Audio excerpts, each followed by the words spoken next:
Bonjour, bienvenue à un nouvel épisode d'Open Layer. Pour cet épisode, j'ai reçu Gabrielle Trudeau. Gabrielle est présentement étudiante au doctorat au HEC en finance quantitative. Elle a débuté ses études universitaires, en actuariat pour ensuite faire une transition vers la finance quantitative. Elle s'intéresse principalement aux produits dérivés. Puis, on a parlé quand même de son projet de recherche au niveau comment elle utilise l'intelligence artificielle pour être capable d'extraire l'information sur le marché à partir des produits dérivés. C'était vraiment fascinant. On a parlé aussi un peu de finalement là, le parcours des examens pour ceux qui ne connaissent pas ça ou finalement là, tout ce qui est CFA et les examens d'actuariat, de justement là, comment c'est quoi qui est pertinent là-dedans. C'était vraiment intéressant de discuter avec ça. C'est sûr que c'est une expérience qu'on a mutuellement ensemble, l'actuariat, donc on a peut-être des fois utilisé un vocabulaire qui n'était peut-être pas commun nécessairement à tout le monde, là. Mais finalement, là, pour faire un topo, les examens actuariels sont des examens à faire pour atteindre le titre là, d'associé et de fellowship de l'Institut canadien des actuaires. Puis, on a parlé un peu de ça, de ses recherches aussi, puis vraiment, vraiment intéressant. Moi, j'ai appris beaucoup de choses à travers ça. J'espère que vous aussi, vous allez apprendre des choses. Puis sinon, j'aimerais ça remercier mes commanditaires. Donc, l'Agile, le SPLA, l'Allier, puis Dotlayer qui me supportent dans mes activités. Puis sinon, vous avez des personnes que vous voulez me recommander, des gens que je devrais inviter, n'hésitez pas à m'écrire. Ça me fait plaisir de regarder avec vous. Puis sinon, je vous souhaite une bonne écoute. Souffrant, là. Écoute, là, tu parles à quelqu'un. T'as-tu passé par là? Oui, c'est ça. Je veux dire, je suis vendue, je suis au doctorat, là. Puis, Mais tu sais, mettons, y a-tu un moment que tu t'es dit, ça vaut-tu vraiment la peine? Tu sais, parce que c'est quand même appealing, là, finalement, le domaine de l'actuariat pour l'argent puis whatever. Là, moi, c'est sûr que. Tu sais, j'ai fait mon bac en actuariat, mais j'ai fait ma maîtrise en finance mathématiques computationnelles. Fait que je me suis vraiment plus orientée ingénierie financière. Donc, la portion finance quantitative de l'actuariat. Fait que j'ai vraiment, on va dire, délaissé tout ce qui est retraite, assurance. Fait que non seulement l'actuariat il est comme appealing, mais le monde de la finance est tellement plus, encore plus appealing que l'actuariat. Ouais, quand tu fais du quant des affaires de même, tu commences à faire de la mathématique quantitative, là. Puis à un moment donné, en fait, j'ai fait un stage aussi sur un trading floor à la Banque nationale. Puis c'était vraiment super bel environnement, j'ai adoré. Mais justement, il y a un coup de renonciation au doctorat. Mm-hmm. Fait que je pense que tu le comprends. Ouais. Puis je pense que c'est de savoir c'est quoi, de savoir c'est à quoi tu es prêt de renoncer, puis aussi le regret que tu vas avoir plus tard de pas le faire. Donc, c'est très personnel comme choix. C'est juste que je trouve que le saut de dire, le pire qui arrive, c'est que je fais un doctorat, puis que on va dire que ça marche pas, je peux toujours revenir. Je peux revenir en industrie. Mais quand, exemple, ça fait 4-5 ans que tu es en industrie... Revenir au doc, là. Que tu es très, on va dire, bien payé, surtout dans le domaine de l'ingénierie financière, puis que là, tu veux retourner au doctorat, c'est un gros coup, mettons.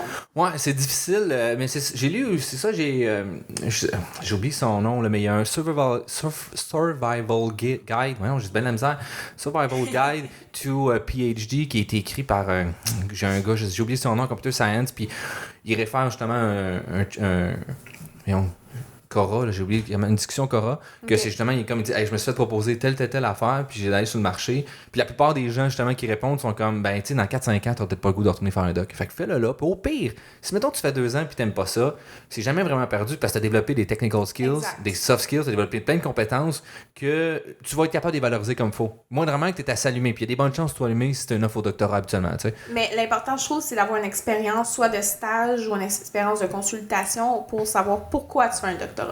Ouais. Parce que ce que je trouve dangereux, c'est quelqu'un qui a été 100% académique, qui a fait son bac, sa maîtrise, puis qui a jamais mis... Puis ça peut être en consultation, ça veut pas dire d'aller travailler, ça veut pas dire d'aller travailler 3 ans, ça veut pas dire de... c'est nécessairement un stage. J'ai des collègues, eux autres vont faire plutôt de la consultation. Mais je trouve que c'est quand même important, dans le parcours, au moins, d'avoir touché un peu à l'industrie, parce que sinon... Tu sais pas c'est quoi l'autre option. T'as juste vécu dans ton monde académique. Fait que tu sais pas pourquoi. Fait qu'au moins d'avoir eu un petit peu les pieds dedans va vraiment, je trouve, te donner des bonnes raisons d'aller faire ton doc. Puis parfois, quand dans ton parcours, tu te dis, est-ce que c'est un bon choix? Là, tu le sais parce que tu l'as testé un peu. Tu l'as testé. Puis là, tu te rappelles que peu importe le choix que tu fais, il y a des choses que tu aimes, il y a des choses que tu aimes moins, mais tu sais que, exemple, parce que pour moi, le doctorat, c'était le meilleur choix. T'aimais-tu plus... c'est quoi t'aimais, mettons, dans le doctorat? C'est-tu la vie académique? C'est-tu l'aspect recherche ou... La liberté. Challenge intellectuel. Pour vrai? Ah ouais? C'est purement ça. Purement ça. Mais c'est parfait, au moins tu le sais. Mais c'est un challenge différent, je trouve, par rapport au marché, là, mettons. Là. Le marché, souvent, tu vas essayer de trouver la solution comme low cost, un peu, si on veut. Mm-hmm. Puis tandis que, en tout cas, moi, comment je vois ça, là, c'est, puis après ça, quand tu arrives plus aux études graduées, c'est de dire, ben, regarde, explore différentes pistes. Ça se peut qu'il y en a que c'est vraiment pas bon, là, mais au moins tu l'essayes. Mais c'est que, il y a toujours une certaine routine, peut-être pas toutes les jobs, mais certaines, surtout en actuariat, ça c'est, je pense, très, très présent, une certaine routine qui s'installe. Puis autant quand tu commences un nouvel job, c'est intéressant, tu as des nouveaux défis, mais à un moment donné, 5 ans plus tard. Moi, mon pourcentage de challenge intellectuel demandé chaque jour est très élevé, peut-être un peu trop élevé, fait que c'est ce qui m'a poussé à aller faire le doc. J'avais besoin de tous les jours, faut que je me casse la tête. OK. Fait que c'est vraiment ça. Tu trouves ça stressant de toujours, tous les jours, de te casser la tête? C'est épuisant, mais c'est stimulant. OK. Une chance. Puis, ouais, c'est ça, mais on va refaire un petit peu le début du parcours. Fait que toi, tu as fait le bac en actu. Ben, c'est un bac en mathématiques, orientation actuariat. Fait que j'étais vraiment contente de prendre ce bac-là parce que ça donne assez de cours de maths qui fait que je fais appliquer à ma maîtrise qui demandait quand même un bagage de mathématiques plus important. Puis dans le fond, c'est juste que dans le fond, mes cours options étaient orientés actuariat. OK. Fait qu'on a eu des cours, exemple, d'analyse, puis un peu plus de cours, on va dire, de algèbre ou calcul. C'est sûr que c'est pas un bac en mathématiques pures. Comme, il y a un peu plus d'appliqué, mettons. Un peu plus d'appliqué. Je trouvais ces personnes tellement braves de prendre mathématiques pures, ça avait l'air vraiment intense. C'est pas les maths que tu vas au cégep, là. Non. L'université, c'est un autre bar, là. Mais ce que j'aimais beaucoup de ce bac-là, c'est qu'il y a vraiment une belle versatilité parce que tu fais choisir, exemple, entre maths pure, stats, actuariat, puis si, exemple, au bout de 2 ans, tu dis, je veux changer d'actuariat à statistique, ben tu peux faire le switch sans recommencer un bac ou au pire t'allonger peut-être d'une session. Okay. Fait que vraiment, je trouvais que c'était le pour quelqu'un qui aime les maths mais qui sait pas trop parce que c'est large les mathématiques, c'était vraiment j'aime bien la formule, mais en contrepartie, t'as des cours de maths pure un petit peu plus difficiles si on veut. Mais ça donne une belle versatilité. Exactement. Mais t'as trouvé que ça t'a aidé au niveau rendu à la maîtrise pour doctorat, ces cours-là? Oui. Mais quelqu'un qui voudrait pas faire ça, c'est peut-être pas nécessairement des compétences ultra pratiques dans la vie, dans son travail d'actuaire. Je pense juste que ça développe une logique. Okay. C'est plus un exercice de logique et de pensée. Puis je pense que c'est pas tant les skills de mathématiques que j'ai appris, mais c'est plus de bien penser logiquement. Puis ça, je pense que c'est bon pas mal dans tout. Oui, surtout dans qu'est-ce qu'on fait. Mais parce que ce qui est le plus dangereux, c'est quelqu'un qui apprend ses petites recettes par cœur puis qui les applique. Ouais, mais tu sais... Sans comprendre ou sans pousser ou sans se remettre en question. Ouais, mais c'est mon impression un peu des fois du parcours académique en actuariat, c'est que c'est souvent des recettes qu'on te demande d'overfitter puis de les recracher après ça aux examens professionnels. Fait que des fois, j'ai la misère à voir c'est quoi vraiment les compétences qui sont recherchées. C'est-tu vraiment d'analytique ou c'est juste comme prends la recette, applique-la, puis nous, c'est ça que l'industrie veut faire. Puis c'est souvent qu'est-ce que les étudiants vont dire, mais c'est pas de même sur le marché du travail. Fait que je sais pas, il est où le. C'était comme entre ce milieu-là. Je me pose moi, pour vrai, depuis que j'ai fini mon bac, je me pose encore plus la question là, sur savoir justement c'était quoi ça, même si je suis plus 100% là-dedans. Là. Je sais pas comment tu vois ça. L'actuariat, tu parles de la place d'actuariat? Ouais, ben, mais tu sais, mettons.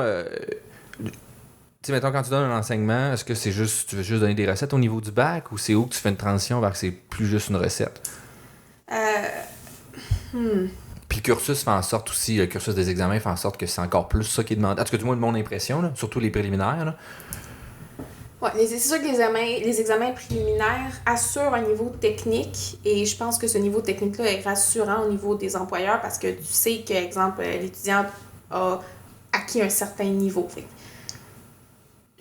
Ça a une certaine utilité, mais le problème, c'est qu'il ne faut pas que les cours deviennent des préparations aux examens. Ouais. Ça, je suis 100% d'accord avec toi, là. Mais c'est pas la vision de tout le monde, là. Parce que, tu sais, quand j'étais beaucoup auxiliaire d'enseignement, puis, tu sais, quelqu'un qui était capable de parfaitement faire les calculs, il était capable de faire avoir 100% de cette question-là, mais moindrement qu'on demandait interprète-moi, explique-moi, c'est quoi l'enjeu, c'est quoi le risque, etc. Là, c'est un flop total. Moi, j'ai beaucoup plus peur de ces personnes-là que la personne qui fait une petite erreur de calcul ou qui a oublié son moins ou que, je sais pas, elle a mal utilisé sa technique, mais que c'est des choses qu'elle peut facilement avoir accès. Ouais, comprendre les répercussions de tout, que ça veut dire, ce chiffre-là ou cette analyse-là, finalement. Là. C'est ça. Donc, ça, c'est quelque chose qui... Donc, c'est pour ça que je pense que c'est important que les... Ben, là, je dis ça du haut de mon expérience, entre guillemets, là. Mais je pense que c'est important quand même que les cours viennent apporter une sorte de profondeur parce que les examens, c'est vraiment acquérir un niveau technique, à mon avis. Ouais. Et même l'examen avancé, c'était est-ce que tu étais techniquement... mon examen avancé ne m'a pas demandé de comprendre les enjeux en finance quantitative, mais il me demandait est-ce que tu es capable de... est-ce que tu comprends tes bases et est-ce que tu es capable d'appliquer tes trucs techniquement? OK. Puis là, tu veux-tu plus prendre une track vraiment, un actuariat plus finance ou... Ben, parce que tu sais, il y a la track finance quantitative, là. Ouais, QFI. Oui, là, je suis totalement dedans. Puis dans le fond, mon doctorat, c'est en ingénierie financière. OK. Fait que c'est pas c'est pas actuariat, mais on peut voir ça comme la branche de finance quantitative de l'actuariat. OK. Puis ça consiste en quoi exactement, la finance... comment tu fais à ton niveau, là? Ça ressemble à quoi, là? Mettons, pour moi, la seule finance que j'ai faite, c'était, mettons, analyser les états financiers, puis, tu sais, je sais quoi pour le call parity, cette logique-là, mais, tu sais, Black and Scholes, finalement, c'est pas mal la seule chose, la façon que j'ai vu de tarifier... Mais moi, je suis complètement passionnée de la finance. C'est un très, très beau domaine, surtout la finance quantitative. Moi, je suis plus dans la finance quantitative que dans la finance, on va dire, conventionnelle. Ce serait quoi conventionnel, mettons? On va dire... toutes les études des états financiers. Okay. Genre les ROI, puis c'est tous ces ratios-là. Ça, c'est, on va dire ça, c'est moins mon angle d'attaque. Moi, ça va plus être les options. Qu'est-ce que les options ont à nous dire sur l'état du marché? OK. Fait comment est-ce que dans ma journée, il y a des trades qui se font aux millisecondes? Fait comment est-ce que je peux utiliser cette time series-là dans toute ma journée pour comprendre c'est quoi la volatilité des marchés? C'est quoi la probabilité qu'il y ait un saut demain? S'il y a un saut, c'est quoi sa magnitude? Est-ce qu'on a une probabilité d'avoir un saut de moins 20%? Est-ce qu'on est dans un état de marché stable? Donc, c'est vraiment, pour moi, c'est de prendre les données, tout ce qui est produits dérivés, donc options, forward, swap ou peu importe, nommez-les, et de extraire, dans le fond, l'information des options. Parce que ça, c'est comme un peu ma philosophie, c'est que pour moi, exemple, une donnée de marché, s'il y a un arbitrage, comment dire? Si, exemple, c'est overprice, les acteurs du marché vont ramener le prix à la bonne place. Dans le sens que le prix ou le cours du prix va nous donner toute l'information qu'on a besoin de savoir sur, exemple, l'actif. Fait que si on prend, exemple, le S&P 500, puis on prend toutes ces options, puis qu'on fait juste se concentrer sur le time series du prix, on serait capable d'inférer, exemple, la volatilité ou inférer les moments ou la distribution d'exemple de la prochaine journée ou de la prochaine semaine. OK. Je sais pas trop si je suis claire. Oui, ça va jusque-là. C'est quand même... Parfois, on pense qu'on est clair. Oui, mais tu sais, faut connaître un petit peu le vocabulaire quand même. Mais tu sais, finalement, mettons, explique-nous un peu c'est quoi les options. Qui serait quelqu'un qui connaît pas ça de base. Mettons. Je pense que le reste c'est correct, là, dans ma compréhension. Oui, dans le fond, les options, c'est, exemple, vous avez un titre, on va prendre Apple. Vous avez, exemple, les produits dérivés, c'est tous les, on va dire, des contrats sur, exemple, un stock, qui est, par exemple, Apple. Fait qu'on peut avoir un forward ou un futur, qui sont essentiellement presque la même chose. Et dans le fond, ça, c'est sécuriser un prix d'achat, pour exemple, dans 1 mois, 2 mois ou 3 mois. Fait que si, exemple, aujourd'hui, Apple se vend 1 000 $, je sais que c'est pas ça le prix en ce moment, là, mais disons que c'est 1 000 $, je peux dire, je m'engage à l'acheter dans 1 mois à 1 010. Peu importe s'il est à 1 000 ou 1 100 $, tu l'engages à 1 010. Et il y a quelqu'un qui va s'engager à te le vendre. Ça, c'est ce qui est forward futur. Puis après, tu as tout ce qui est option de vente et option d'achat. Fait qu'option d'achat, c'est que tu as le droit, mais tu n'as pas l'obligation de l'acheter. Donc, tu vas seulement l'acheter si c'est avantageux pour toi. Donc, si, exemple, moi, j'entre dans le fond dans un contrat, une option d'achat avec toi, et le prix, on va dire, c'est 110 $. Puis dans le fond, aujourd'hui, le prix d'Apple est de 100 $. Puis dans 1 mois, il est à 120 $. Ben moi, j'ai le droit d'exercer mon option puis de te l'acheter à 110. Je me revire de bord, je le vends sur le marché, je me fais 10 $. Donc oui, je vais évidemment l'exercer. Par contre, si le prix est à 1000, si je l'exerce, je vais l'acheter quelque chose à 100, à 1010 pour quelque chose qui vaut 1000, fait que je l'exercerai pas. Fait qu'à cause que c'est quelque chose qui est avantageux pour moi, je vais devoir payer une prime initialement. Mais d'un point de vue mathématique, c'est comme une sorte d'espérance d'une partie de la distribution. C'est une assurance aussi, là, d'une certaine façon? Oui, ça va être... Moi, c'est comme ça que je le vois beaucoup. Oui, là. Je me suis assigné longtemps avec un ami, justement, de dire que c'est une forme de prime d'assurance. Oui. C'est un contrat d'assurance parce que, techniquement, à la base, c'est que tu es censé avoir l'actif, puis c'est pour te protéger contre une valorisation, une dévalorisation d'actifs. Ben, je pense que ça dépend de ton... si tu spécules, c'est pas vraiment une assurance. Oui, exactement, c'est ça. Si l'aspect de spéculation, que ce que tu fais juste acheter une option pour faire du gain sur sa croissance ou sa décroissance, là, non. Mais oui, c'est beaucoup utilisé, justement, quand je travaillais à la Banque nationale, dans le fond, on faisait de la couverture, gestion des risques. Et justement, c'était, exemple, quelqu'un qui a une flotte de camions qui consomme beaucoup d'essence, ou exemple, une compagnie aérienne, ben, elle va falloir qu'elle fixe son prix d'achat d'essence parce qu'elle ne peut pas se permettre d'avoir des fluctuations. Donc, ça devient une sorte d'assurance, un hedging. Mais il y en a qui vont vouloir spéculer. Puis faire de l'argent avec ça, là. Exact. Mais moi, dans le fond, moi, c'est plus que si, exemple, la prime, une option d'achat, de l'acheter à 110 dans un mois vaut 2 et elle est pricée à 2 aujourd'hui, bien ça, pour moi, c'est de l'information.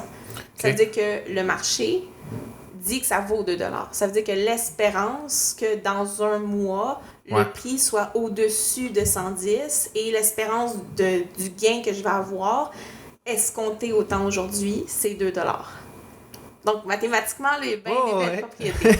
Donc, effectivement. On s'amuse là-dedans. Puis comment, c'est quoi, mettons, les outils classiques que tu utilises pour essayer de sortir cette information-là, finalement? Oh mon Dieu, il y en a plein. Dans le fond, tout dépend de la quantité de données qu'on a. OK. C'est sûr que si tu utilises des fils particuliers ou des fils particuliers, quelque chose qui te permet d'inférer une variable latente complète. Dans le sens, si on parle que le modèle plus simple, qui est genre un ARMA ou un GARCH, ou etc., ça va, mais ça marche aussi quand on va dire un peu moins de données. Mais tu peux aller dans des modèles plus compliqués qui vont te permettre de fitter. Exemple, ta volatilité, c'est pas quelque chose que tu observes, c'est quelque chose que tu peux inférer. OK. Mais tu peux inférer avec plein de sortes de modèles. Mais plus ton modèle est compliqué, plus faut taille d'armes un peu dans ton plus faut taille d'observation, ça je veux dire. Okay. Dans le sens que si tu as juste le cours du prix, bonne chance d'inférer une trajectoire plausible de volatilité. OK. Mais rajoute les options, rajoute des statistiques intraday, rajoute plein de choses et chacune va te donner une information. Est-ce qu'aujourd'hui ça a été très volatile? Est-ce que ça a été moins volatile? Qui vont te permettre de bien calibrer ton modèle. Ça va te permettre d'utiliser un modèle plus complexe qui va te donner plus d'informations sur ce qui se passe. Fait que là, en plus, on rajoute des sauts.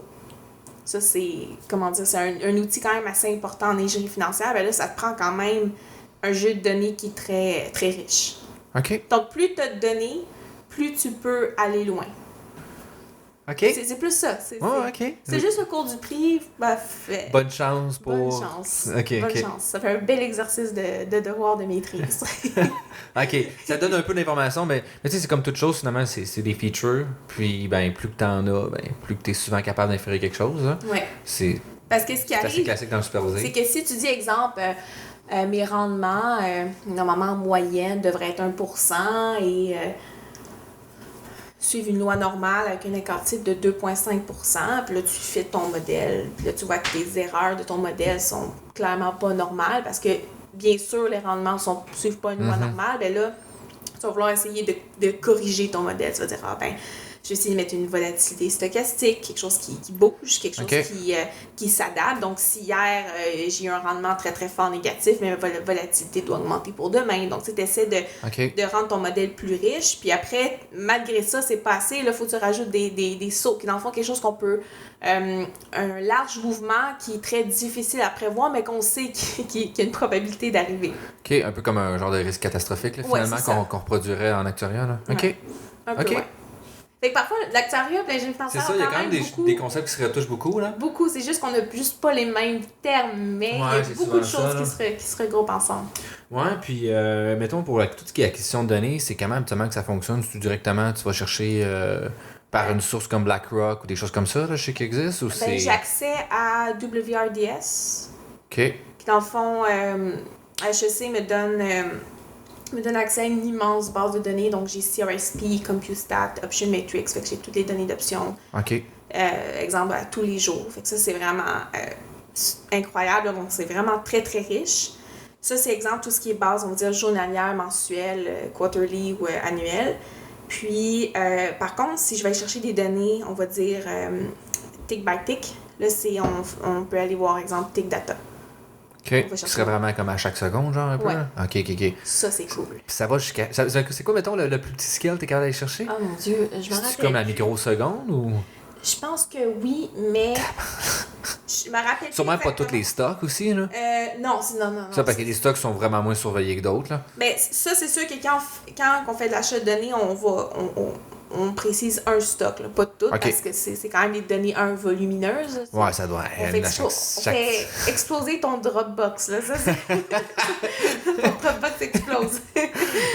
Puis, dans le fond, ce qui est intéressant, c'est que nous, on utilise beaucoup ce qu'on appelle des statistiques intraday. C'est quoi, mettons, intraday, ça veut dire quoi? C'est à l'intérieur de la journée parce que tu as high frequency. OK, intraday, genre days, OK. Ouais. Genre, OK. High frequency à haute fréquence, ça serait vraiment tick by tick. OK. Mais tu as comme un certain bruit et biais qui s'installe. Dans le sens que si, exemple, ton prix peut seulement bouger de 10 cents, tu sais, parfois, ils n'ont pas... ils sont, comment dire, ils bougent pas de 0.022 $, là, dans le sens que... il y a un minimum, mettons. Minimum. Ben, ça fait comme une espèce de billet. Puis à cause de ce billet-là, mathématiquement, faut prendre nos observations à, on va dire, aux minutes ou aux 5 minutes. Pour être pas trop aller chercher mes petits, OK. Pour pas, parce que si, exemple, il bouge de 98 à 99, je sais pas, on va dire 198, puis il monte à 5,99, il descend de 5,98, ben ça fait un espèce de bruit. Et dans le fond, il était juste dû que il a juste bougé d'un micro-dixième qui a balancé de l'autre côté pour que l'arrondissement se fasse. Dans le sens que... Ouais, je comprends, OK. On peut pas... Ben, tout dépend des applications, mais quand on compare des statistiques intraday, c'est qu'on va venir les prendre peut-être aux minutes ou aux 5 minutes pour enlever ce biais-là. Puis on va agréger, on va dire, le time series dans la journée de plein de manières différentes. Puis ça va venir nous donner de l'information sur la volatilité. Ou est-ce qu'il y a eu des sauts? Est-ce qu'il y a eu... ben c'est ça, s'il y a eu des sauts, c'est quoi la composante de la volatilité qui était attendue, qu'est-ce qui était inattendu. Donc on peut vraiment s'amuser beaucoup avec ça. OK. Puis utilisez-vous d'autres sortes de données comme du texte ou des affaires comme ça? C'est sûr qu'il y en a qui utilisent du texte. Moi, je me spécialise beaucoup plus dans tout ce qui est options futures et, on va dire, données de marché. OK. Ça, c'est vraiment mon créneau que moi, je veux me spécialiser. Mais oui, c'est sûr qu'il y en a qui vont utiliser du texte. C'est faire ce qu'on appelle du sentiment analysis. Ouais, mettons, c'est comment les gens apprécient ce titre-là ou des choses comme ça, là. Exact. Tu sais, dans le fond, aussi tout lire les articles puis prendre une décision. Fait que c'est vraiment... Non, c'est vraiment un créneau super intéressant, mais moi, je me suis restée sur mon petit côté plus mathématique. T'aimais plus les maths là-dedans? Oui. Puis, au niveau des travaux que tu fais actuellement, ça ressemble à quoi? Là, tu as dit parler beaucoup des options, mais je sais qu'il y a plusieurs formes d'options aussi, là. Mm-hmm. T'en as sur des actions, t'en as sur des ressources naturelles, des choses comme ça aussi, entre autres, là. Oui. Puis à moins qu'il y en ait d'autres que je connaisse pas, là, mais c'est ça mes connaissances actuelles, là. Dans le fond, ta question, c'est comme les projets que je travaille en ce moment. Ouais, exact, c'est ça. En ce moment, j'ai 2 projets. Dans le fond, une thèse, comment ça fonctionne? C'est une thèse par article. Fait que tu as 3 articles.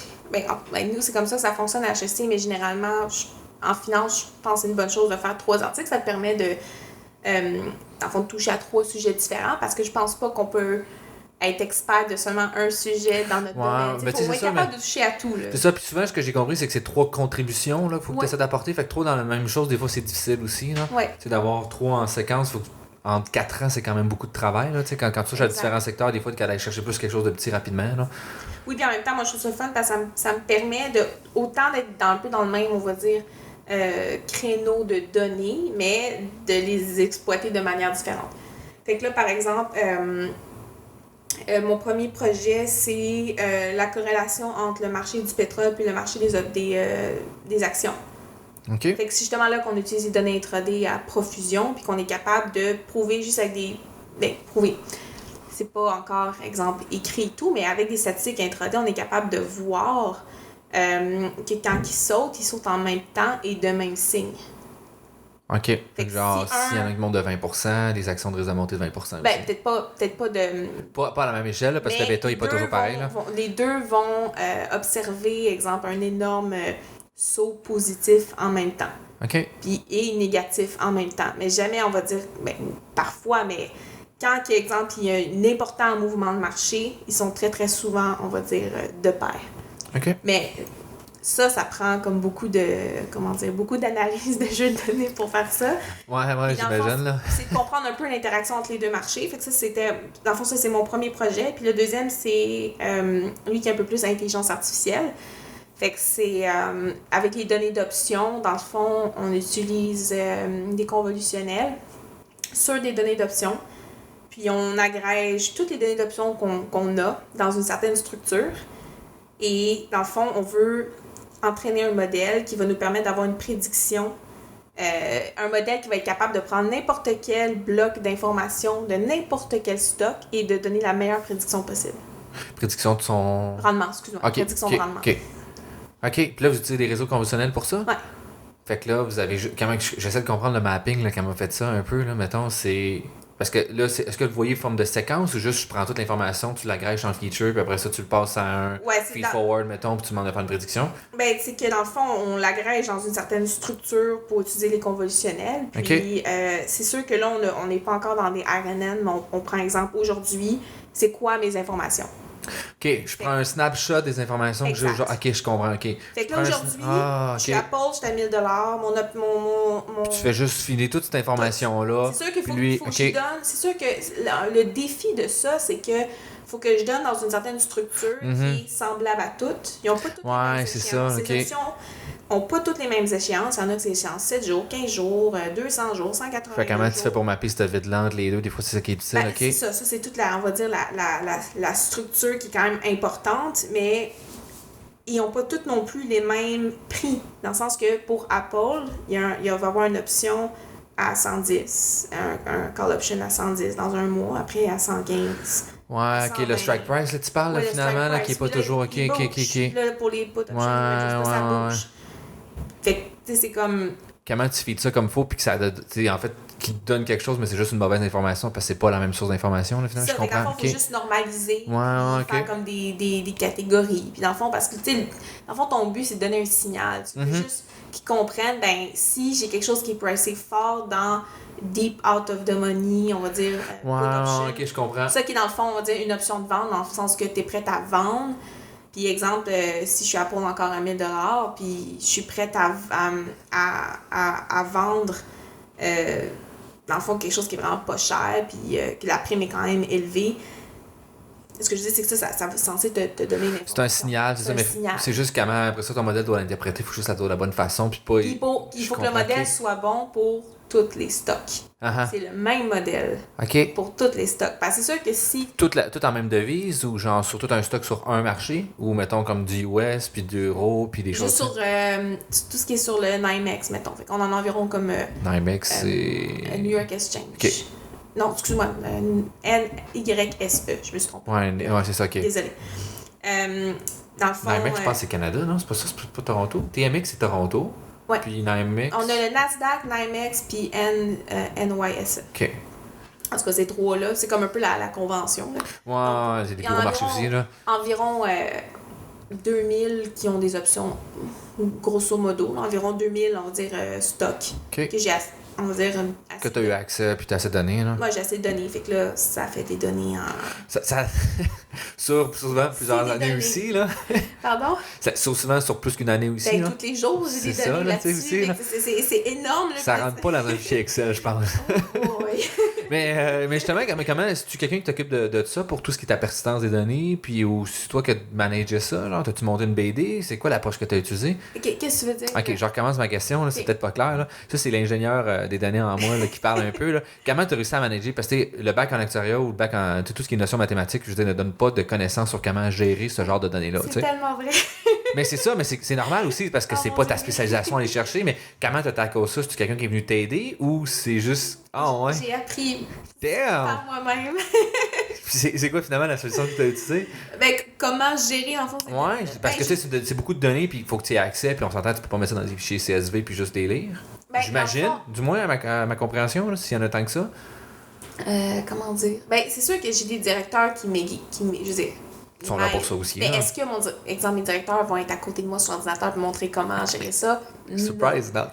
Non. Comme un boss aussi, tu sais, c'est une forme de patron, là, tu sais. Tu veux pas, je pense que le doctorat, c'est une période tellement privilégiée que tu as le droit de prendre ton temps. Tu sais, moi, il y a tellement de choses.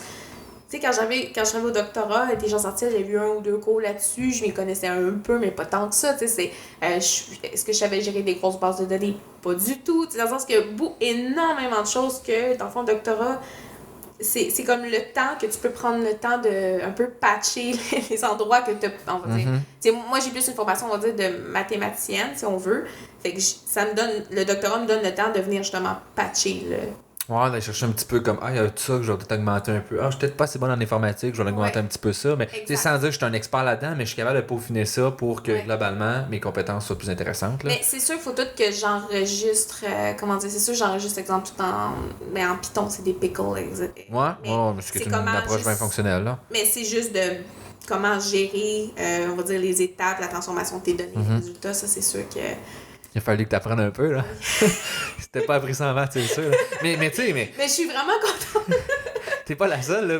Moi, il y a des affaires que je fais, des fois, je suis comme, I guess c'est une bonne idée. Puis après ça, 3 mois plus tard, je suis comme, I guess c'était pas une bonne idée, tu sais. Genre, mettons, la persistance de mes modèles, c'est la question que je me pose quotidiennement sur, mettons, j'ai fait un modèle, je vais le mettre en production. Là. Je vais vraiment dire, je le donne disponible dans un package Python à la communauté. Puis je n'ai pas encore réussi à trouver la bonne réponse à la question comment le faire.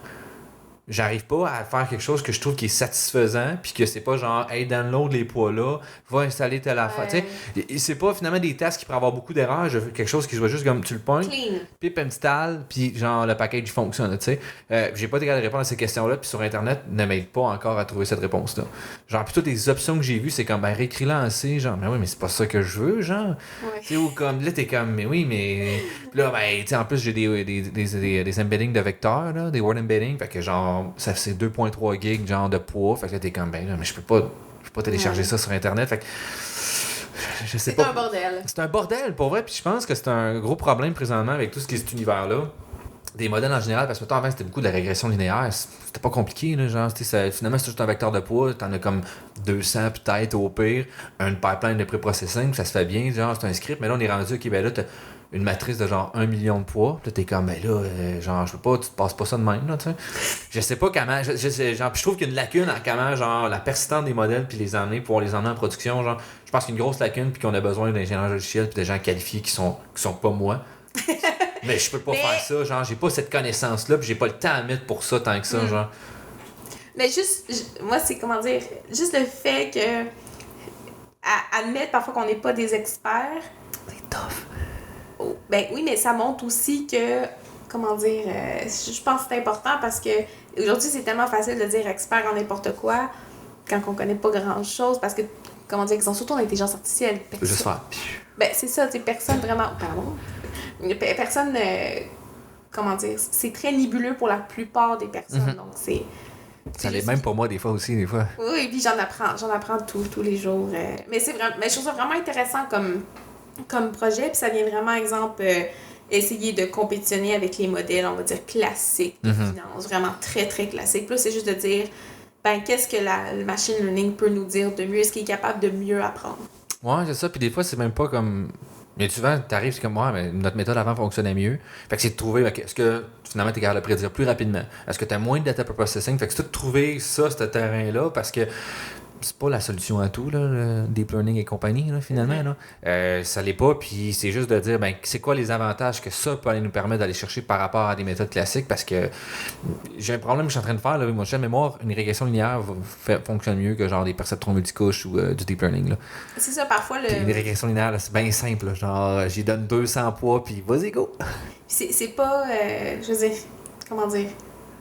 Le machine learning n'est pas non plus la réponse à tout, ça dépend du problème. Mm-hmm. Puis en ingénierie financière, c'est vraiment intéressant parce qu'il y a vraiment, c'est comme carte blanche, c'est à faire en ce moment. C'est ça, les opportunités de recherche sont énormes après ça. Là. Exact. Ça, je trouve que c'est un beau domaine à être en ce moment.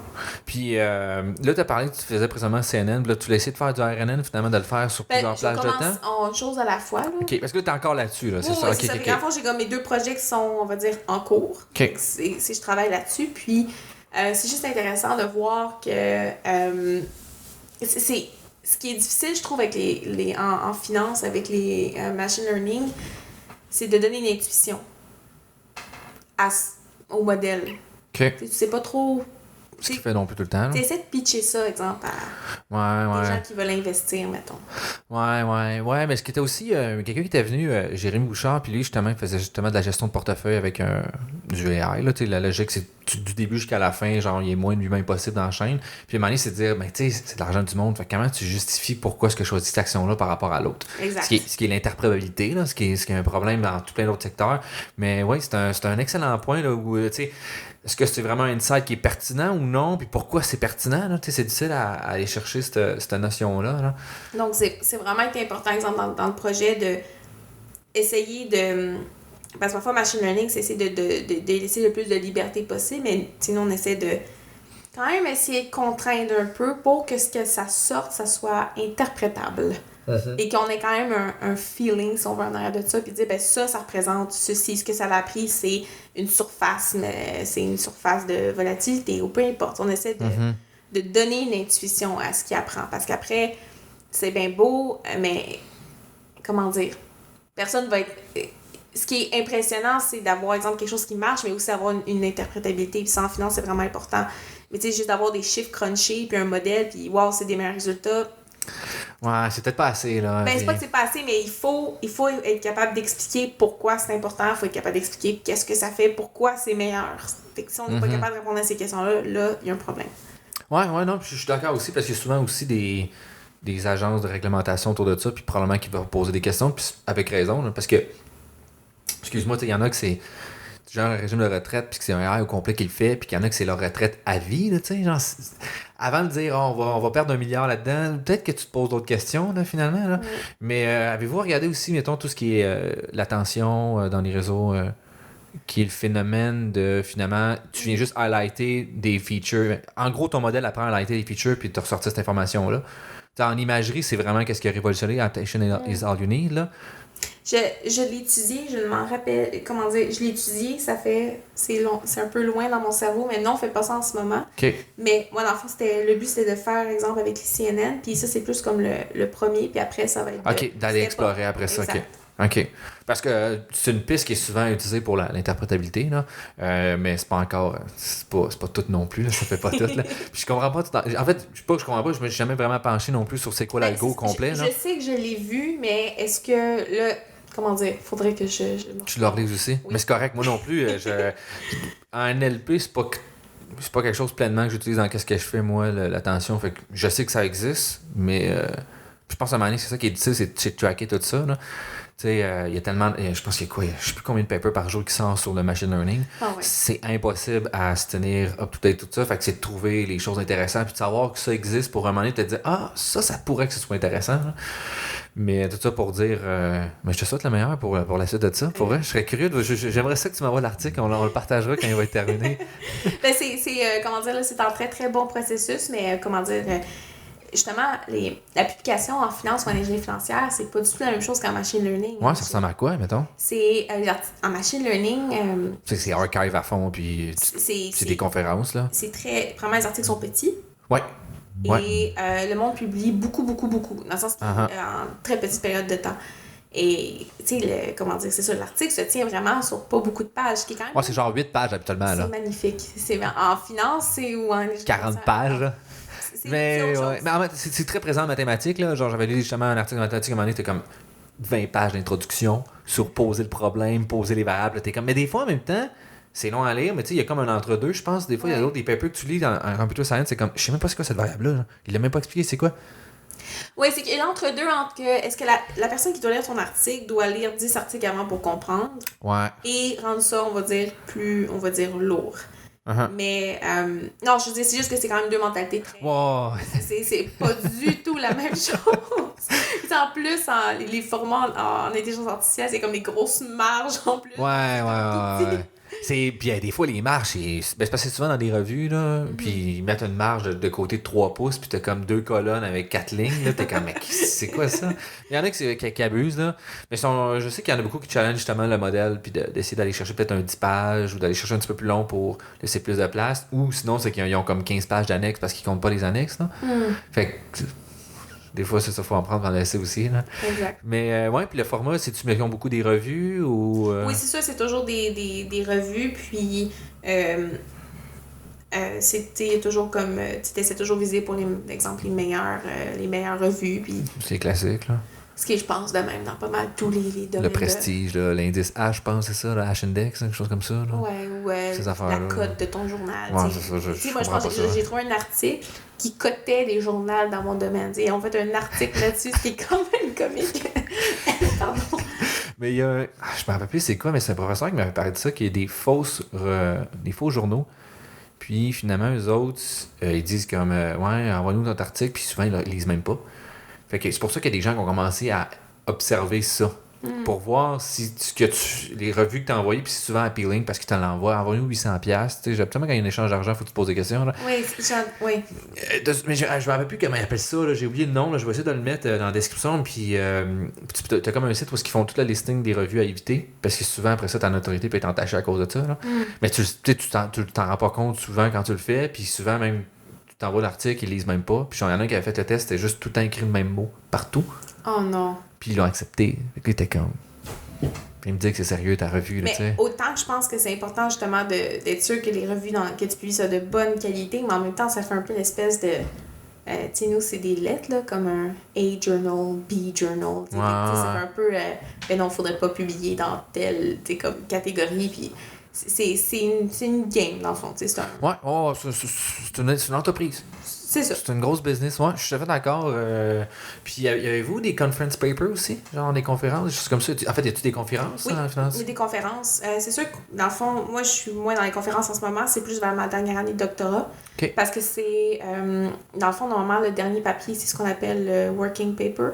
Okay. C'est lui, dans le fond, que tu te fais engager sur. Si tu veux, exemple, être professeur. C'est sûr qu'il y a deux branches. C'est sûr que toi, tu t'en vas en industrie. Puis il y en a beaucoup, en fait, qui font un doctorat en ingénierie financière ou, ingénierie financière et mathématiques financières, tous ces noms-là qui, dans le fond, veulent dire un peu la même chose. Là. Il y en a beaucoup qui font un doctorat et retournent en industrie. OK. Puis, parce que, il y a quand même une très forte demande aussi pour des gens avec beaucoup d'expérience, on va dire, dans des modèles compliqués, puis ça prend du temps pour développer une expertise. Et il y en a quelques-uns qui veulent aussi, exemple, devenir professeur. Fait que moi, exemple, c'est mon plan en ce moment. Puis, dans le fond, le dernier papier, c'est ça, le working paper. Ben, c'est lui, dans le fond, que tu t'en vas... Que tu vas pouvoir demander pour avoir une job à quelque part. Ben un job dans une université, c'est ça. Je vais pas dire juger, mais tu sais, dans le fond, c'est lui que tu vas te vendre avec ce papier-là. Je comprends. Puis là, tu devrais-tu rester au HEC ou tu vises d'autres universités? Mon Dieu, ben ça... On est loin, peut-être? On est loin, puis, comment dire, moi, ça va plus être, je vais voir qui va, je vais voir où est-ce que les postes sont ouverts. OK. Parce que même si, exemple, l'université peut être très intéressante, il faut que l'université soit intéressée, premièrement, tu sais. Puis, deuxièmement, il faut qu'il y ait un poste ouvert. Ah, c'est ça qui est plus difficile souvent. Là. Donc là, donc, on verra en temps. Mais c'est quand même rassurant que... Je parle plus pour toi, mettons que il y a des opportunités de carrière, parce qu'il y en a beaucoup qui, après le doctorat, il n'y a pas toujours des opportunités de carrière dans qu'est-ce que tu as fait, là. Oui. Ce qui est quand même vraiment bien, parce que, tu sais, il y a des secteurs, genre, tu fais un doctorat, puis tu arrives à la fin, puis si t'es pas enseignante, c'est Bon, et bye. On parlait tantôt de coût de renonciation. Oui, ça fait partie du calcul, ça. Oui. C'est un point excessivement important. Je pense que dans le domaine soit intelligence artificielle ou ingénierie financière ou actuariat, toute cette très, très, très large branche, on a vraiment le luxe que si on fait un doctorat, on va être correct. On va être capable de mettre du pain dans notre assiette. C'est ça, là. Peu importe, worst case, on va réussir à trouver une job. Et ça, je pense, c'est très rassurant et c'est ce qui fait que le choix d'aller au doctorat est comme un peu plus calme que, d'exemple, d'aller et de dire, peut-être que j'ai une chance sur 10 de me trouver, exemple, une job. Ou d'être enseignant, genre, ou quelque chose comme ça. Là. Tandis que là, l'industrie a quand même une bonne demande, exemple, en ingénierie financière. Et c'est ce qui fait que, en tout cas, moi, ça m'a vraiment, on va dire ça a pesé quand même lourd dans la balance que, dans le fond, c'était pas non plus des années perdues et que je vais être capable après de me trouver un travail. C'est encore là, toujours le coût de renonciation. Puis ça, c'est vraiment une composante qui est très importante parce que, comme tu dis, c'est pas tous les domaines qui ont cette chance-là. Ouais, là, mais c'est un fait, là, tu sais, t'en as, comme je sais pas, n'importe quel, je n'en nommerais pas, genre, juste pour embarquer des stéréotypes, là.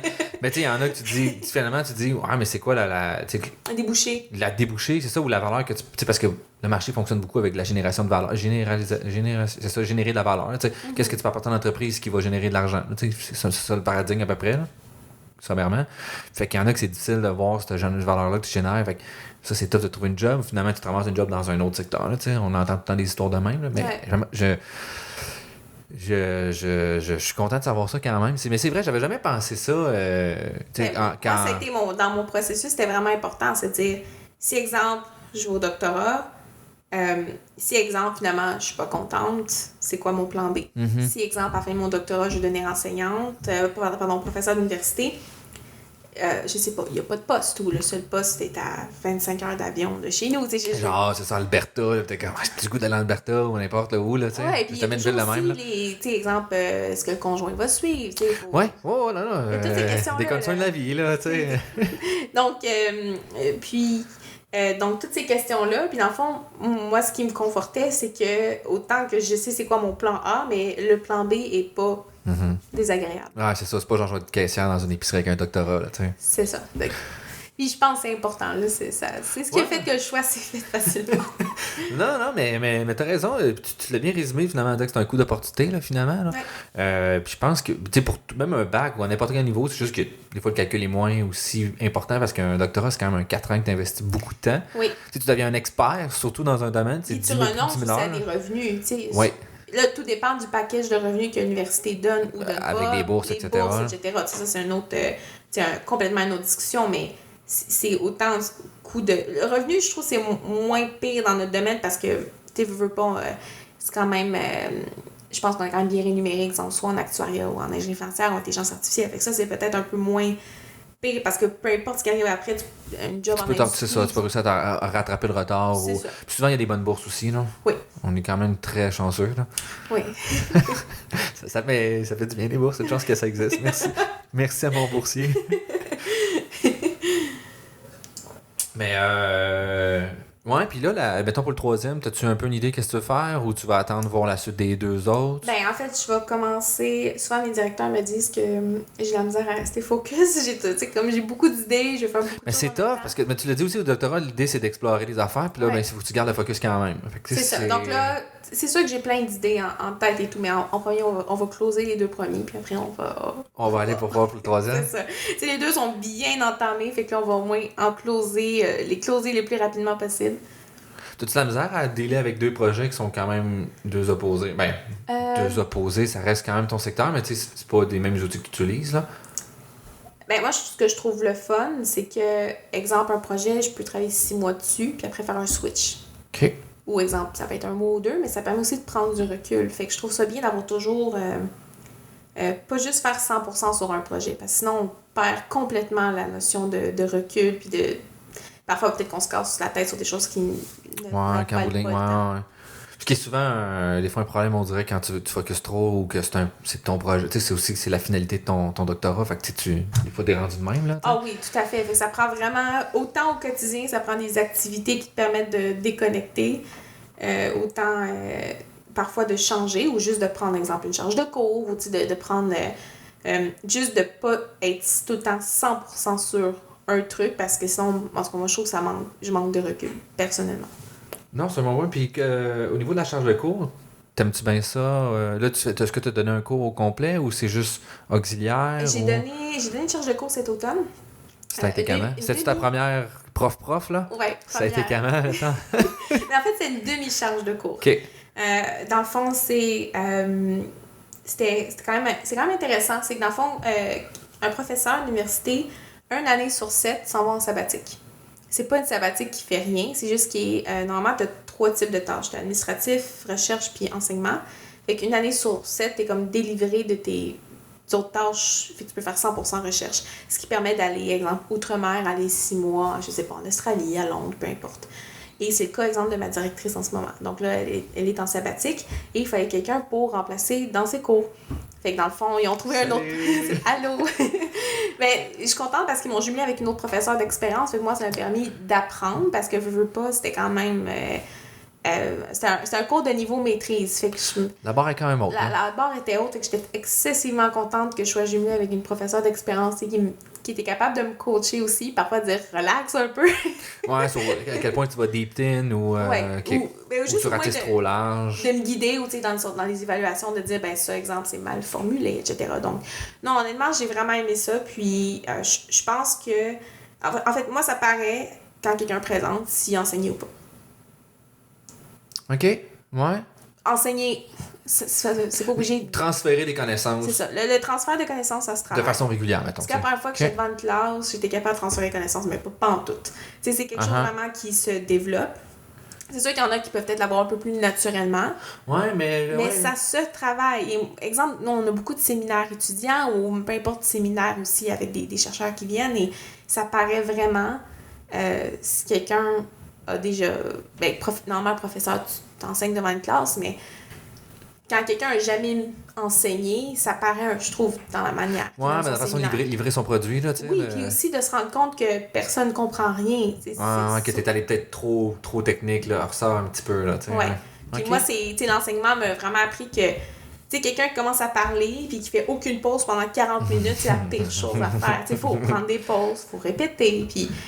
Tu sais, même si tu vas moins loin dans ton séminaire, mais les gens ont compris 3 fois plus de choses. Le but, c'est souvent plus pertinent. Là. Oui, parce que le but, c'est pas de te convaincre toi-même que tu comprends ce que tu fais, c'est ça. Ouais, parce que t'es censé l'avoir démontré, techniquement. Ouais, non, c'est un bon point. C'est de... Ben, ça, encore là, c'est ma vision, c'est... Mais je suis en accord avec ce que tu dis parce que si la personne veut vraiment. Mettons que tu fais un séminaire de 15-20 minutes, si la personne veut vraiment les techniques puis tu as fait un article, ben elle va lire ton article. Exact. Fait que toi, ton objectif, c'est juste de faire en sorte de l'inciter à être intéressé par ton article puis d'aller le lire. Exact. Parce qu'elle va le faire à tête reposée chez elle et non 15 minutes sur le coin d'une table que t'es comme OK, next slide. Ouais. Tu sais, moi, les gens qui genre, ils disent ah, mais j'ai 200 slides, mais je les ferai pas toutes. Non. Si tu vois le chiffre 200 en bas, là, puis t'es comme je te cite pour 40 minutes puis il y a 200 slides, oui, moi je me lève, je m'en vais. Cette erreur-là. Mais c'est correct, c'est un apprentissage. Oui, avec un séminaire, je pense qu'on avait comme 1 heure, tout le monde avait 30 slides, moi je me suis pointée avec 87 slides. Je l'ai faite, l'erreur. Et c'est correct. Ça se sera pas, c'est quasiment une slide par minute, là, tu sais, tu parles bien vite, là. Oh, mais j'ai une intro, puis j'ai 4 de vidéos. Non, mais moi, j'étais comme, il y en a 15 qui ont des graphiques, ça prend 30 secondes, tu sais. Mais ce que je veux dire, c'est correct et ça prend ça, et je trouve juste que ça se pratique et c'est important. Tu sais, moi, j'ai appris beaucoup de ça, et en tout cas, la charge de cours, c'est vraiment en tout cas, allumer, que les gens comprennent qu'est-ce que... Ouais. Normalement, c'est écrit un peu dans le front des gens quand ils comprennent. Oh, quand t'es perdu, là, t'es comme, oui. OK, là, je viens de perdre du monde, là, Ouais, mais tu sais, faut beaucoup être à l'écoute, là. J'ai trouvé que l'enseignement, c'est vraiment un exercice... J'ai pas enseigné, mais j'avais 4-5 ans que j'avais un professeur d'école d'actuariat avec des cours en informatique pis tout. Fait que, tu sais, je l'assiste beaucoup dans les affaires, puis c'est beaucoup de réflexion sur savoir est-ce que c'est le bon choix que je fais pour le meilleur des étudiants. Et non, genre, les 3e écart types en haut, le 3e écart type en bas. C'est le centre, là. Exact. Je suis capable de le prendre, puis de l'emmener au niveau comme moi, je veux que le centre arrive, et après ça, ben, la distribution va s'étaler autour. Puis il faut jouer avec le fait que je sais qu'il y en a qui vont pas bien performer, qu'il y en a d'autres que c'est pas assez difficile pour eux autres, mais comment je trouve ce bon milieu-là, là, c'est très difficile. OK, est-ce que j'ai bien énoncé mon TP? Est-ce que c'est clair? Genre, ma correction est trop sévère? Est-ce que j'ai... c'est... Puis moi, j'avais... quand j'ai commencé à être auxiliaire, il y avait une professeure qui me... Dans le fond, j'étais en auxiliaire... J'étais son auxiliaire, puis il veut pas... Elle me coachait. Puis au début, elle était comme... T'es vraiment très granulaire, tu sais, dans le sens que je checkais tous les erreurs, puis j'essayais de vraiment piquer à... Moi, normalement, qu'il y avait une petite erreur, puis maintenant, c'est comme... Est-ce qu'il a compris ou pas compris? T'essaies de prendre du... Encore là... C'est ça, un petit peu de recul, là. Du recul. Globalement, c'est correct, là, tu sais. Oui. Puis c'est juste que... C'est quoi le but de faire de la recherche si... T'es même pas capable de transmettre ta recherche ou t'es pas capable de l'expliquer. Oui, c'est sûr que les gens peuvent le lire dans l'article, mais moi, c'est plus qu'il faut être capable de transmettre. Ça fait partie des compétences importantes. C'est un peu, je pense, le rôle de la science, c'est que si ça serait juste des silos puis que c'est juste toi qui travailles sur un silo, ben ça donne rien. T'sais. C'est beaucoup de transfert dans d'autres domaines, là, finalement, qui permettent en sorte que collectivement, on est capable de progresser vers quelque chose de plus intéressant. Là. Je suis tout à fait d'accord avec ce que tu dis. Je suis 100% d'accord. Mais ça a-tu été une expérience, mettons, stressante ou c'est sûr que émotive? C'est sûr que ça aurait été la première fois que j'aurais été devant une classe, j'aurais peut-être stressé. Mais c'était pas... OK, t'avais déjà eu... J'étais très, très habituée. C'est juste que là, c'est toi qui es en charge. Parce qu'au pire, parfois, tu fais une erreur, tu dis, bon, c'est le prof. Au pire, si j'ai fait une erreur, le prof a la responsabilité, tu essaies de corriger, mais c'est pas toi qui stresse pour une erreur. Mais là, c'était assez bien. Fait que... Mais c'était assez challengeant. Je trouve juste que c'est important. Je trouve que chaque étudiant en doctorat devrait au moins avoir une expérience avec l'enseignement, soit par auxiliaire, soit une charge de cours. Ouais. Puis aussi, c'est con, mais si tu veux bien performer dans tes examens, corrige des examens. Ah oui, moi, ça a été un game changer. Là. Vraiment, là, j'ai fait OK, c'est ça. Là, c'est ça c'est ça que ça veut dire, ce genre de questions-là. C'est ça que je cherche à aller chercher comme information. Juste aussi comment bien écrire tes réponses pour tes correcteurs. Ouais. C'est con, là, mais moi, quelqu'un qui a une copie qui est complètement torchée, que je comprends rien, c'est sûr que malgré que je vais être la moins biaisée possible, je vais être plus... Ben, c'est ça, mais tu sais, c'est plate, là, mais finalement, tu sais, dans un examen ou dans un TP, l'image est importante aussi. Là, j'ouvre ton TP, puis je suis comme... je vais juste le regarder visuellement, puis c'est pas visuellement bien fait, ça ne demande pas que c'est un travail de qualité. Fait que je m'attends à ce que le sous-jacent soit peut-être pas de bonne qualité aussi. Là, ben, c'est ça, puis autant que là, je ne suis pas, comment dire, je ne veux pas être biaisée, puis mais la fin, c'est qu'on est tous des êtres biaisés. Puis la correction, ou peu importe charge de cours, c'est comment ne pas être biaisé malgré tout notre bagage, on va dire, personnel. Puis, ben, c'est ça, c'est... Comment dire ça? Fait que c'est juste comment présenter tes réponses pour qu'elles soient bien comprises. Fait qu'autant des deux côtés, c'est comment bien communiquer ce que tu veux dire. Ouais, effectivement. Il y avait quelqu'un qui m'avait donné un truc, c'était KISS, là, Keep it simple and stupid, là. C'est ça? Keep it. En tout cas, il me semble que ça veut dire une autre chose, mais en gros, c'était ça l'image, tu sais, comme, garde ça simple, genre. Tu sais, vas-y. Ah, c'est ça, c'est KSS, Keep it simple, stupid, là. C'est ça, il n'y a pas de I. Puis juste, go, là, genre. Donne ton information. C'est pas de faire une phrase d'un paragraphe au complet. Là. C'est pas l'objectif d'un examen. Là, c'est pas ça. Même dans un article. C'est comme ça un examen de maths. Là. C'est pas une dissertation. Mais ça, c'est souvent, on dirait le pattern de comme ils sont pas certains d'avoir donné tous les éléments, fait qu'ils veulent en donner plus, puis en beurre épais. Là. Oui, mais tu sais, nous savons que dans l'ingénierie financière, non. Calme-toi, là. Calme-toi. Mais non, c'était vraiment une expérience positive, en tout cas pour moi. Puis je trouve juste que c'est complémentaire à la recherche. Puis ça devrait faire partie des compétences d'un chercheur d'être capable de transmettre ses connaissances. Ça veut pas dire d'acquérir ça spécialement par l'enseignement, mais l'enseignement, c'est un bon exercice pour être capable de transmettre ses connaissances. Oui. Est-ce que tu penses aussi que les universités au niveau doctorat devraient avoir un cours sur l'enseignement? Obligatoire? Un cursus? Je sais que les CAM font quelque chose comme ça. Moi, j'en ai eu un. C'est parce que, comment dire... J'en ai eu un, ça dépend de la pertinence du cours encore, là. Ouais, OK. Ouais, OK. Mais parce que, je sais que, mettons... C'est parce que si, exemple, tu donnes... Chaque université a son approche aussi différente. Là. C'est ça l'affaire. Il y a des universités qui sont plus théoriques, et des universités qui sont plus appliquées. C'est sûr que, exemple, je sais qu'une de mes collègues avait suivi un cours où est-ce que là, exemple, eux autres, ils montaient leur propre cours. Okay. C'était vraiment comme pratico-pratique. Puis ça, est-ce qu'on devrait donner ça? Oui, c'est super. Mais... Comment bien écrire un plan de cours, mettons, ouais, c'est quoi des bonnes questions ou dans ce sens-là? Ça peut être très utile.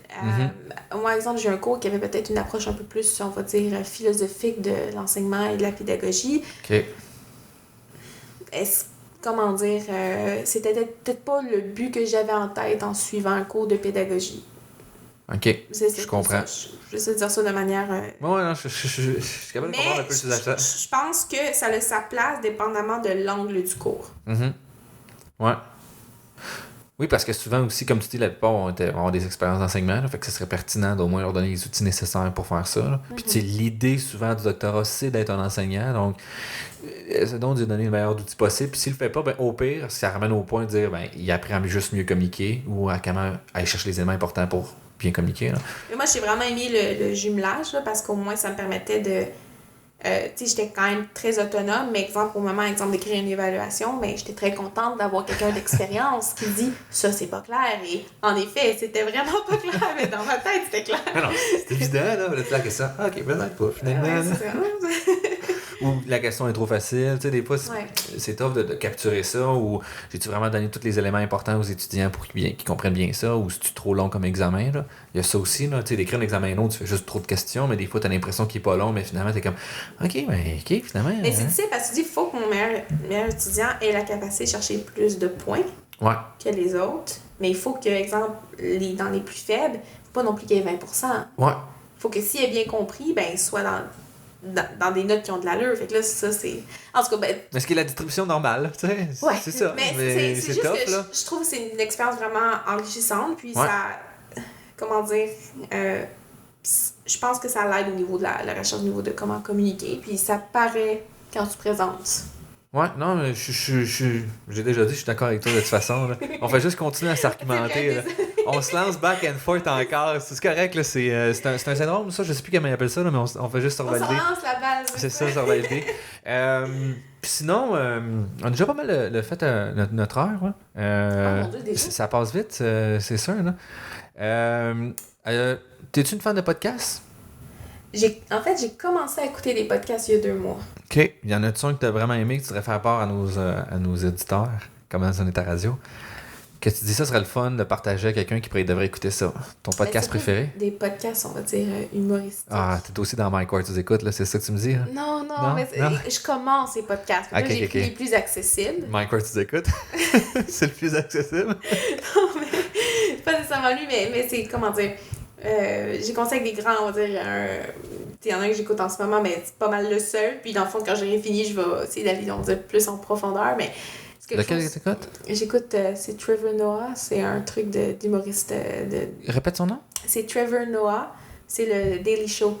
Fait que lui, ça me dit de quoi son nom? J'arrive pas à mettre son nom. Il revoit les nouvelles américaines, mais d'un point de vue humoristique. Ah oui, je sais qui. Oui. Ah, il est vraiment bon en plus. Il est vraiment excellent. Tous les jours, j'ai comme un 20 minutes parce que Ah, puis c'est assez court, là, 20 minutes, fait que ça s'écoute bien, là. OK. Mais non, fait que je commence à écouter des podcasts, mais honnêtement, j'aime vraiment ça. C'est une formule intéressante, moi, je trouve vraiment beaucoup. Moi, je suis tombé en amour avec ça il y a comme 3 ans. C'était moi, écoute, tu écoutes, moi, le premier que j'ai vraiment écouté. Donc, je vais aller mais ça dépend vraiment. Tu sais, c'est. Moi, ce que j'ai vraiment aimé, surtout plus au début, là ça oui puis non, il y a des épisodes, c'est différent. Je suis vraiment rentré dans un univers que je connaissais pas du tout. Puis que pour moi, la créativité, c'était quelque chose que j'avais pas vraiment touché. Puis là, on est allé voir un peu c'est quoi le processus créatif pour créer de l'humour. Que ce soit Michael, n'importe qui, que tu l'aimes ou que tu l'aimes pas, il y a plein d'autres humoristes qui invitent, genre, puis finalement, ils discutent de ça. Puis bon, c'est sûr que souvent, des fois, ça devient drôle parce qu'ils finissent un peu sous. Mettons, il fait 2 épisodes dans une soirée, puis il boit beaucoup. Puis il y a une époque où est-ce qu'il y a eu beaucoup de procès avec Jérémy Gabriel, où est-ce qu'il était un petit peu plus dépressif, que là, souvent, des fois, il finissait très, très sous. Puis, tu sais, c'est des épisodes, des humoristes que moi, j'aimais pas pendant tout, comme les Denis Drolet. C'est ces épisodes les plus qui cassent tout. Là, t'es comme, je comprends rien, qu'est-ce qui se passe, mais ça me fait rire. Mais sinon, dans le plus sérieux, il y a le corps et de sable, sinon, peut-être que je pense que ce serait plus facile d'approche. Que là, vraiment, c'est une discussion axée sur comment ça se passe au travail, puis c'est quoi, ça ressemble à quoi la vie de tournée, puis tout ça. Là. Mais c'est pas, il n'y a pas de nouvelles. Tu n'auras pas d'informations autres que d'apprendre un univers. Mais c'est vraiment parce que j'ai découvert il n'y a pas longtemps, mais c'est comme une alternative à la musique. Moi, avant, j'écoutais beaucoup de musique, mais là, Puis c'est quand même... J'ai réussi surprenamment à être productive en écoutant des podcasts. Ouais. Mais il y en a qui sont plus dans cette zone-là là, que d'autres, là, mettons. Mais oui, moi aussi, il y en a que... Dépendant de la tâche. Ouais, tu sais, mettons, si genre, je tag des données, je fais un affaire de même, c'est sûr que j'ai des podcasts qui roulent en boucle, là, puis tu ris un peu, tu prends une pause, tu regardes. Mais moi, souvent, du visuel, je regarde aussi les podcasts visuels. Là. Mais... sur quelle plateforme t'écoutes beaucoup, toi? Si tu genre iTunes ou... Spotify. Spotify? Ouais. C'est pas mal une des meilleures plateformes aussi, là. Sinon, ton livre préféré? Oh mon Dieu. Ça peut être un roman, ça peut être un livre, ou si tu lis pas, tu peux me parler d'un film. T'es pas une grande lectrice, à part des articles puis des choses comme ça. Là. C'est parce qu'en fait, je lis tellement dans ma journée, et quand j'arrive chez nous... C'est pas ça que t'as tout le temps le goût de faire, là. C'est autre chose que je fais. ouais, c'est ça des fois le problème, là. Ouais, ben c'est plus, je vais préférer... Mais j'ai d'autres passe-temps, mettons. Fait que la lecture, c'est surprenamment, parce que j'ai un côté plus intellectuel, je pense. Fait que la lecture, non, ça me... C'est correct, mais c'est pas un reproche non plus, là. C'est correct. Non, mais en a, mettons, j'essaie de lire, moi, c'est un exercice que j'essaie de faire, mais c'est pas tout. T'as le droit d'autre choix. Sinon, dans 5 ans, où est-ce que tu penses que tu vas être? Dernière question. Où est-ce que je pense ou où est-ce que j'aimerais? Les deux, mettons, où est-ce que tu aimerais être ou où est-ce que tu penses? J'aimerais ça être professeur d'université. C'est vraiment là que je me verrais. Le happy path, là? Ouais. Là, ça me donne amplement de temps de finir mon doctorat et commencer, dans le fond, comme professeur d'université. Donc, on se croise les doigts. J'espère vraiment. Ben, souvent, notamment, ça c'est plus philosophique, là, mais j'ai l'impression que quand tu te fixes un objectif puis tu fais tout pour l'atteindre, c'est rare que ça fonctionne pas. Tu mets les chances de ton côté. Exactement. Puis souvent, si ça fonctionne pas, c'est peut-être. C'est pas parce que c'est nécessairement pas bon, c'est peut-être juste l'opportunité que ça va te présenter un petit peu plus loin. Là. Faut juste que tu gardes le cap, là, mais c'est tough. Là. C'est plus que là, comment dire, tout ce que je peux faire, je le fais. Après, c'est pas mon contrôle. Fait que rendu là. Ouais, c'est ça, à un moment donné, s'il n'y a pas de poste ouvert, je peux pas en inventer un, là, tu sais. C'est ça qui est plate, là, mais tu sais, aussi, c'est comme tu as dit, c'est dans une autre ville vraiment loin, est-ce que je suis prête à faire le changement, etc. Fait qu'on verra, mais j'espère vraiment, c'est ce que j'aimerais vraiment faire. OK, ben merci beaucoup. Et merci de l'invitation. Ça m'a fait plaisir, c'était vraiment intéressant. Moi, en tout cas, j'ai appris bien des affaires encore sur la finance, puis je pensais connaître un petit peu plus que ça, là. Mais tu m'as tout réexpliqué sur les forwards, je suis comme, c'est bien dit. Mais c'est vraiment intéressant, l'ingénierie financière, et les applications de l'intelligence artificielle sont vraiment intéressantes aussi. Puis, vraiment, quelqu'un aime la programmation, aime un peu, tu sais, finance, ça peut être intéressant au point de vue mathématique, de plein de programmation, plein de, justement, gestion de données, de défis. Je veux dire, c'est un super beau domaine. Ouais, je suis tout à fait d'accord avec toi. Ouais, je pense que, comme tu as dit aussi, il y a beaucoup c'est un terreau fertile pour la recherche ou, excuse-moi, d'essayer des nouvelles affaires qu'on pourrait aller rechercher. Là. Donc, quelqu'un qui, sans être juste la recherche, juste l'application quand même, là, il y a une très forte demande. C'est un domaine qui a beaucoup levé le flag sur on a besoin d'essayer des nouvelles méthodes parce qu'il y a toujours des gants à aller chercher parce que c'est juste ça que tu cherches à faire en finance, finalement, c'est d'avoir plus d'informations que ton voisin pour faire une meilleure prédiction. Puis... Oui, mais il faut pas prendre trop de risques non plus. En tout cas, Oui, c'est ça. Il y a un compromis quand même avec effectivement la gestion de ton risque aussi. Là. Mais merci beaucoup, c'est vraiment intéressant. Merci.